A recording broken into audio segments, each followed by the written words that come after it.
In problem 23, we're asked to solve using algebra. So I'm going to move everything to the same side. I'm going to move the 3x over. When I move it over, it was positive. It comes over, and it's now negative. I have nothing left on the left-hand side. Combining like terms, this is what I have. So how do we solve this using algebra? Factoring sometimes works. When factoring works, it is the easiest. It's the quickest. Quadratic formula, which you have to have memorized, and completing the square, you have to have memorized those processes.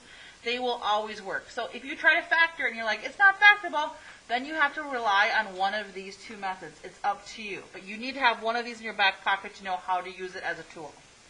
I'm going to start by saying, is this factorable? So 2 times 3 is positive 6, and I need to come up with two numbers that also add or subtract to give me a negative 5. So let's check. 1 and 6, they have to both be positive or both be negative. 2 and 3 have to be both positive or both negative. Do any one of these combinations combine to give us a negative 5? So over here I'm going to write down 0 equals x minus 2 and x minus 3. I can't just stop there. What do I need to remember? Bring down the 2. Now my goal is to solve, find the solutions. Another word for solutions is your x-intercepts. If they're real, they don't contain any i's, they will be your x-intercepts.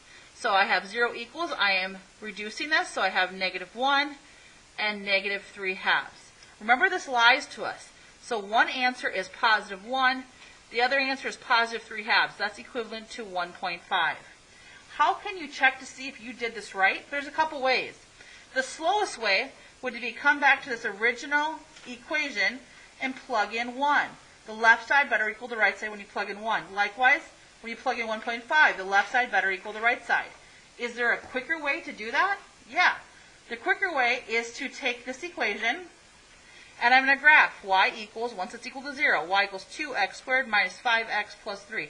I'm going to graph this, and I'm going to find the x-intercepts, which are like the solutions.